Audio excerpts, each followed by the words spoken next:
Hey YouTube, this is the Lone Pantheist here. I'm going to discuss a topic today that's more so going to be part 2 of my oneness separation, which should technically be more correctly titled Separated Oneness. It's mainly going to get into Runoko Rashidi and the Pan-Africanist group. These people like to go to India. Runoko Rashidi's even set up a little tour called Looking at India Through African Eyes. They like to go there and set up conventions with the editor of the Dalit Voice for Dalit movement, Dalit freedom. They try to claim that the Dalits are African and or black, and therefore they are one with the African people. Well, you see where he sees the resemblance in how the Dalits have been historically treated compared to how the Dalits have been, or the African Americans have been treated. But it's wrong to assume that this is similarity. I'll go into several explanations starting now. Okay, one of them is the fact that India and Africa have had very little contact within the past 10,000 years or so, except for with occasional Somali trade ships that would come in, and India would also trade with them. Matter of fact, the only major group that's African black would probably considered more so the Siddhis that live in India. There's only about 50,000 of them, and they live in Gujarat, or I can't pronounce the name of the state, but they're the only true Africans there, and Runoko Rashidi rarely visits them. In fact, he uses photos of them when he talks about the Dalits to say, oh, look, look how African they look. Unfortunately, he's using photos of actual African people instead of Dalits. Now, the guy who helps set this up is an editor for Dalit Voice. Now, he is actually not a Dalit himself. He's actually a member of the privileged community, the Bunt community, which is, for those of you who don't know, it's the same community that Ashwarya Ra is from. Okay, so that right there is completely that smells of, that reeks of them trying to separate the Dalits from the Indian people.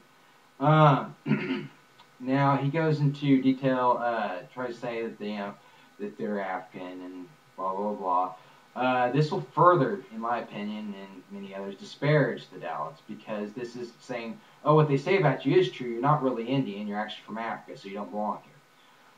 Or they'll state that all your culture and everything, all your language can be summed in one word, black. That word in itself is disparaging, despite what most Americans want to think. It's usually proper to refer to people through their cultural affiliation. Okay, this is black. My shirt is black. Okay, people have black skin. They cannot be summed up in one term, black. You cannot call them African either, because they're not on the African continent. Simple as that. Okay, it doesn't matter if we all came from there. All right, you're just basically stating what Eurocentrics have stated, reversing it, and adding your own little twist to it. So it's basically white racism with a twist. Okay, you got your own little way of looking at things. But what really happened in the Indus Valley civilization, this is something that a lot of people will be like, oh no, this is bullshit. Well, no, it's not. We'll provide a link below. Okay, the Indus Valley civilization, the northern cities actually, their skeletal structure actually resembles that of the modern day people who live in northwest India. The southern cities were Dravidian. Now, over time, before the Indus Valley civilization set up, you probably had, people were spread out. Okay, this group belonged to this cluster of linguistics, and this group belonged to that cluster of linguistics. Eventually, the language family develops between distinct between the two.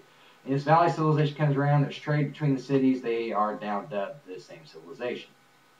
Okay. Now, people say, well, that's not true. They're Indo-European. They arrived with that language group. Well, okay, that's still debatable on where the Indo-European group came from. A lot of people say it's in northwest Iran, and you, of course, got people saying that, well, it's in southern Russia. Well, if you move it a little bit over, you probably would get more accurate description of where this language family arose.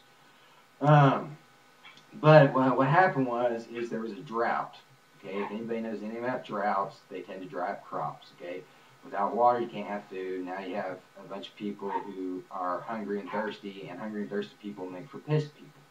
Okay, these people are going to start jumping at shadows, blaming, hey, well, these people have water, these people have food, you know, and they're going to fight each other. Okay, if there was any conflict at all, that was probably it. It was not an invasion. Okay, I've done so many of these versions of this video because they keep going over. So I'm not sure if I discussed the fact that I live next door to a dark-skinned Indian family.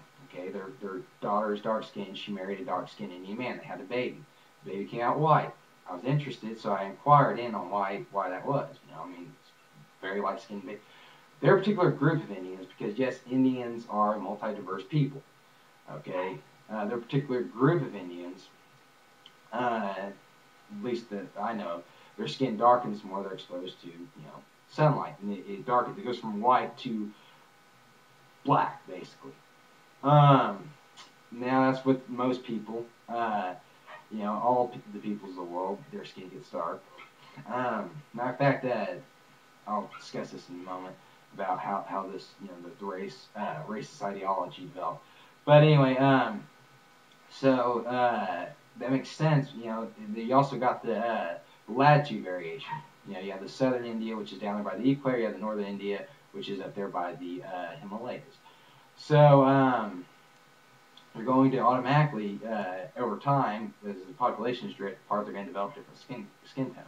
As you get closer to the equator, there's more sunlight, so your skin darkens. Now, the discrimination of light dark skin happened mainly in the Middle East and eventually permeated throughout Asia and throughout Europe. And here came you had the concept of, okay, the people who are outside, you know, they're exposed to sunlight, they have dark skin.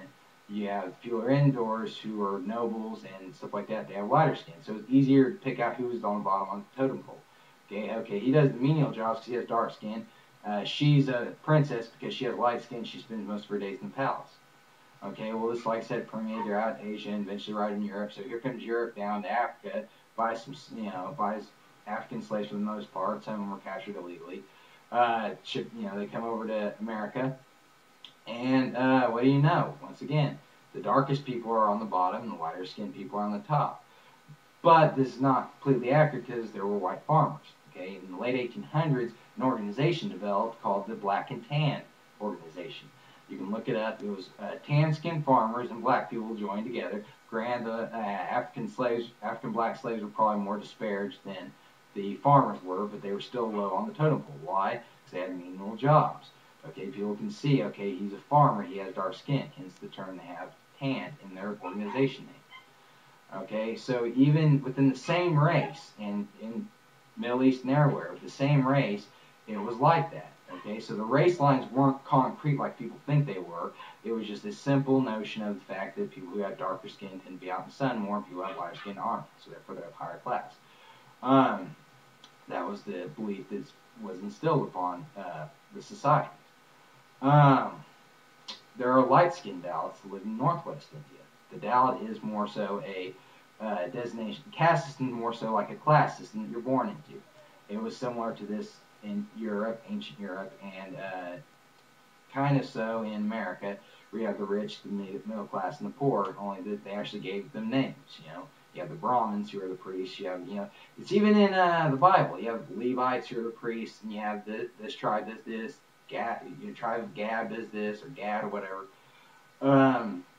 You know, it's everywhere. But, you know, there's a whole lot to be discussed there. I'm going to go ahead and end this video now. I'll probably upload a sequel to it in shortly. All right, see you then.